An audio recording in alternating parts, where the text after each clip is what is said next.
I was in the market for a super wide Sony full frame lens, and I tried out the Sigma 14-24 before. Sigma Canada lent it to me for a couple of weeks, and I loved that lens. And I almost dropped the money and bought it. However, I started thinking, and I really wasn't going to use it past 14mm, so it seemed like a little bit of a waste to spend all that money and just use it at 14mm. So I looked around and I came across this guy, which is the Samyang 14mm F2.8, a full frame lens for Sony E-mount, and it's also an autofocus lens. So today we're going to talk about this. Now, I did buy this with my own money. I didn't get sent it or anything like that. I always give you my honest opinions anyway, but if I really hated this, I would just return it to Amazon. From what I can find, this is the cheapest, widest full frame prime lens for Sony. Now, there is the Rokinon version 2, but they're actually the same lens, just rebranded depending on what part of the world you're from. Even Lightroom agrees. The super wide is used for very specific things, namely landscape photography, astrophotography, real estate, architecture, and even vlogging. And we're going to try and cover all those today with some real world uses. Something you're not going to be using this lens for is portraits. Let's talk about build quality. First things first, this lens is made of metal. It's a solid lens, it's got a good hefty weight to it. I normally associate heavy lenses with being higher quality, and this feels exactly like that. An issue with this lens that some people aren't going to like is that it does not have a filter thread, which means you cannot attach an ND. No ND means you have to crank your shutter, which means you're not abiding by the 180-degree rule, which depending on what it is that you're doing might be a problem. So that's something to bear in mind. Now, I did find this system on B&H which allows you to attach this lens, but it looks clunky and I don't think I'd want to use it. You probably wouldn't want to use it either. The lens hood of this lens is permanently attached. It cannot be removed, and it does come with this pretty heavy duty plastic lens cap, which doesn't just go on. You have to push the buttons in and then it goes on, and now it's on there solid. So it's a bit of a weird lens cover. It doesn't spin or anything like that, but it is solid, and it's nice because the lens does protrude quite a bit there, the front element. I don't know if you can see that. It actually sticks out. It's curved, much like the Sigma 14-24. There's one ring on this, one ring to rule them all, and it's just your focus ring. Now it's weird. It feels firm when you first turn it, but then as you go around, it almost gets looser. It's very strange. It doesn't feel bad, it just feels a little bit different. It's not the smoothest in the world, but it's also not horrible. Focus distance of this lens is 7.87, 20 centimeters. That's above average. So here, I also want to point out that I actually shot things that seem to be closer than that, and it's still focused, so that's a good thing. The focus throw does appear to be quite large when you're using it in manual focus, and it doesn't really suffer from that bad of acceleration. I find it's pretty consistent in terms of where the focus points are, so if you don't like lenses that are focused by a wire because of focus acceleration, this isn't that bad for a focus by a wire lens. In terms of cost, this is $7.99 US regular price. Now I say regular price because it does frequently go on sale for $4.99 US, around $7.82 Canadian, depending on how awful the exchange rate is. Both B&H and Amazon, it's always going on sale. So throughout this video, I will refer to this as being a $500 lens. You can get it frequently, it seems like every other month at that price. So if you're looking at picking this up, do not get it at full price, wait for it to go on sale, otherwise you're wasting a bunch of money. Now this is an autofocus lens. Typically when we talk about off-brand lenses, people always associate them with being manual focus. This is an autofocus lens, and we'll talk more about how that autofocus performance is later on. Now I'm going to talk about image quality, but I don't want you to have any form of a bias about it. So I'm going to show you some photos and some video I got with this before telling you what I think. Let's roll that.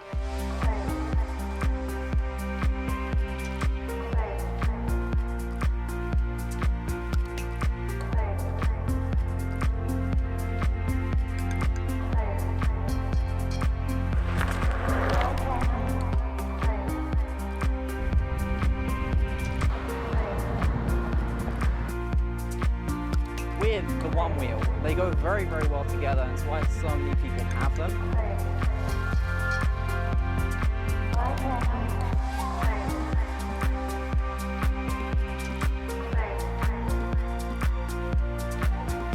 Right, so now you've seen that. So when it comes to image quality, it's not the sharpest in the world. It's also not soft, but for $499, I'm pretty happy with it, to be honest with you. Now I can't directly compare this to the 14-24 because that was obviously a loaner and I don't have it anymore, but I can tell you firsthand, it is not nearly as sharp. And this does fall apart quite a bit in the corners, which goes with a lot of what the reviews I read said. Wide shots tend to be a bit more forgiving, and that's why I wanted to show you the examples first. They look good to me, and in my opinion, it's not instantly obvious how bad the corners are unless you really focus on them and zoom right in something like Lightroom. Wide open at f2.8, it's pretty good in the middle. Gets quite a bit better at f4, and then the sweet spot for my copy was around f8. That's where I found it to be the sharpest. Unfortunately, in terms of the corners, they were soft right the way through to f16 as I tested. So if you do need corner details, I would not get this lens. Barrel distortion is pretty abysmal, as to be expected with a super wide like this, but in Lightroom it can be easily corrected. Right, autofocus speed of this lens. It's obviously quite important if you're buying this for video. Let's take a look. Right, autofocus tests for the Samyang 14mm F2.8. Now I am shooting at f2.8 in 4K. Face tracking is on. If you're wondering how that's possible, the video's up here. It's a Gerald Undone special. The wizard that he is. So, we are on the regular autofocus settings, standard, number 3 I believe, not responsive or anything like that. Big complaint a lot of people have for this lens is that it's not the fastest when it comes to autofocus. But I'm wondering if there's a firmware update and the copy I have has it already installed, because from what I can tell so far it seems to be not too bad. It's not Sony quick, but it's also a third-party lens and it's better than some other ones out there. It's almost on par with like the Sigma ones, from what I can tell so far anyway. Try my fine. Get out the shot, track in for my face.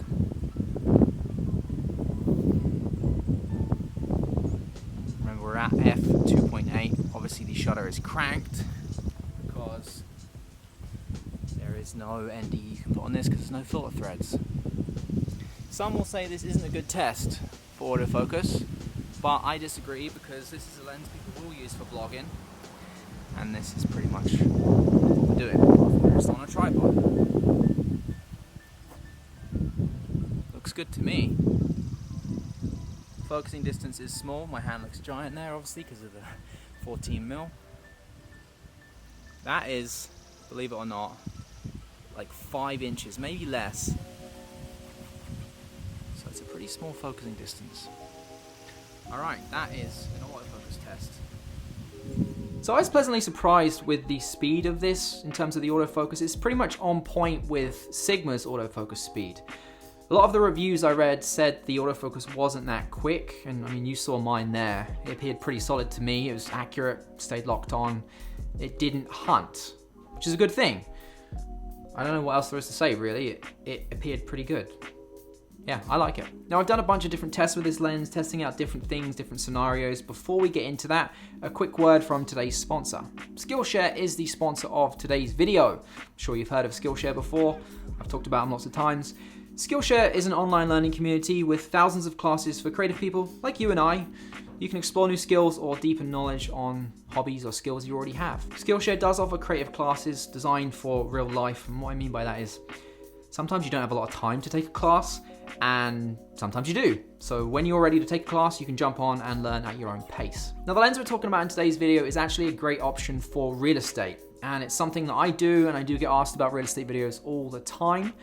I actually found a class by a fellow creator called Dennis Schrader. He has a class walking through the entire edit of a real estate video he shot. He uses the A7 III, and he does of course use the Samyang 14mm F2.8 too. Samyang 14mm F2.8, which is a little bit lighter, but also about 1,500 euros cheaper. So it's a very relevant class to today's video. He actually has another class on there as well, which breaks down how to find clients for freelance video work. So if you're doing real estate, weddings, music videos, anything like that, he shows you how to actually go out and find clients to do those kinds of work and get paid for using your gear. There's a ton of knowledge in that class. I'll link it down below if you are interested, but if you're looking at getting started in the freelance video world, definitely one you want to check out. Also, a nice thing about Skillshare is all the classes are curated directly for learning, so there's no ads that you have to sit through, and it's less than $10 a month with an annual subscription. There's a link down below. If you're one of the first 1,000 people to click on that link, you will get 2 months of a free trial of premium membership for Skillshare, so you can check out a whole bunch of different classes, including that real estate one, which I'll link down below for you too. Right, let's get back to the video. If you're a long-time subscriber to this channel, you know the way I do my reviews. I like to go out and physically test these in real-world examples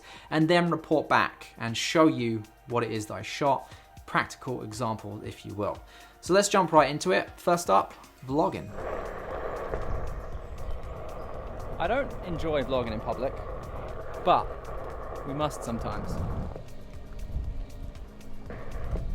No filter thread means that you can't put an ND on, which for some people is definitely going to be a deal breaker because, I mean, you have to crank the shutter. I think I'm at 1/500th of a second, auto ISO, and yeah, it probably looks a little bit jittery. Nothing we can do about that, really. And there's obviously no optical stabilization inside the lens. We're dealing with whatever the camera has with the A7 III, so it's pretty much nothing. That being said, when you shoot on a wide lens like this, because it's a 14, typically it doesn't look as shaky as if you're on something a little bit tighter. Let's go to crop mode and see what that looks like. So this is in crop mode, probably looks a little bit more shaky now. Equivalent level 21mm or something like that, I think. Let's go back to full frame 14. I mean, I am shooting on a one wheel, so it's probably a little bit smoother than if I was running or walking, but still gives you a rough idea how the stabilization is, or how it looks, because it's not stabilized, is it? Right, we went up for another vlog test, this time with a stabilizer. Feiyutech AK2000S with the Samyang 14mm F2.8, and I'm just adjusting the shutter to get the exposure right, so it probably doesn't look as bokeh as it could. But if you're looking for a super smooth vlog setup, this might be it. Now let's talk about real estate. So this is actually a big reason why I picked up this lens to begin with. When it comes to real estate, I think it's a great option for photo and video, both things I shoot. It's an f2.8, which as we know is often needed in darker homes.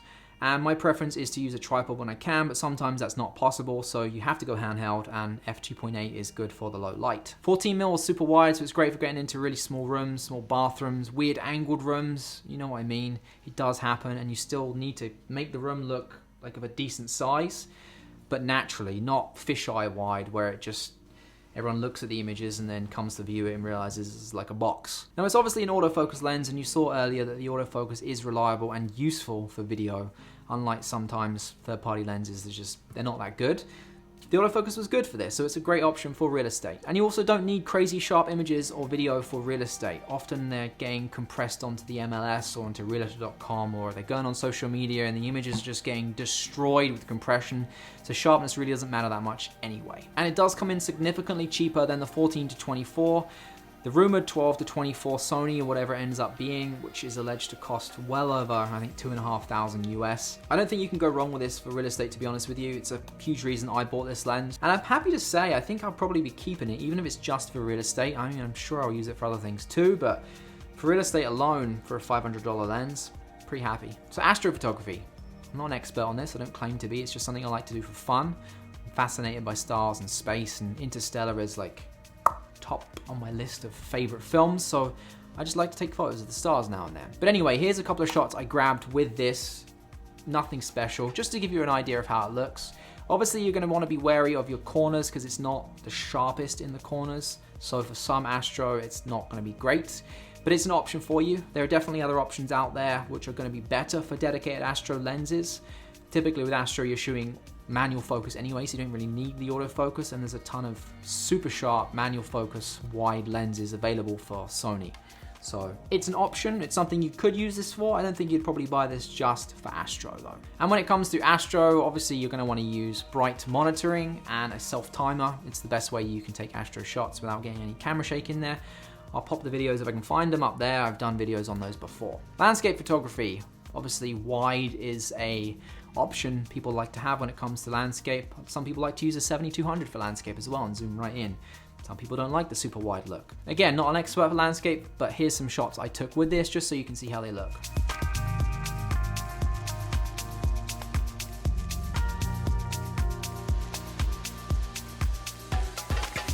And again, be cautious of the edges in the corners because it's not that sharp. So if you want the absolute best, sharpest image all around for landscape, it's probably not going to be that good of an option. Right, let's talk about comparable options and should you buy this lens.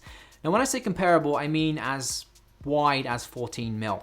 There's plenty of options out there for 16, 17, 18mm. There's the 1635 f4, 1635 f2.8 G Master. There's the baddest 18mm. but not a lot around 14mm. Now you know when you need wide lens, the difference between 16 and 14 is a lot bigger than you think. Now when it comes to other wide options, there's the Sigma 14mm F1.8 DG HSM Art lens for Sony E, which is $15.99. And then there's the Sigma 14-24 F2.8 DG DN Art lens for Sony E mount at $13.99, which is the one that I was potentially looking at buying. You do also have the Sony FE 12-24 G ultra wide zoom, which is $17.50. So you're starting to see a pattern here. Typically wide lenses are pretty pricey. So this fits nicely at $500, pretty much on its own. And then there's the other Sony super wide that's coming out, which will probably be out. I think it's getting announced this week. It'll probably be out by the time you watch this video, whatever it ends up being, and the cost. So when you factor in all the things that this can do, potentially, even for just a vlog lens, a real estate lens for me, I think for $500, it's a pretty useful lens, and it's impressive for what it is that it can do. If you take out the edges and the corners, which as I've said in this video multiple times now, you don't necessarily always need the sharpness there. It's not a huge deal breaker for me, and it might not be for you, but if it is, and you do need that crazy sharp corners and edges, I would go for the Sigma 14-24, an insanely good lens. I'll link that review up there. I love that lens. It's just also 3 times the cost. So there we go. That is the Samyang 14mm F2.8. What I think of it, yes, I am going to be keeping it. As I said, probably just for real estate. Might use it for vlogging too. It's a nice wide option with decent autofocus. Only caveat being you can't put on ND filters, but yeah, just crank the shutter. I do all the time, you probably don't even notice. Thank you for watching today, I appreciate it. You know what to do down below if you want to click on those buttons. I'm not going to force you, but if you like this kind of video, you like my style of doing it, then you'll probably like all the things I do in the future and some of the things I did in the past. Okay, take care, I'll see you guys in the next one. See you later.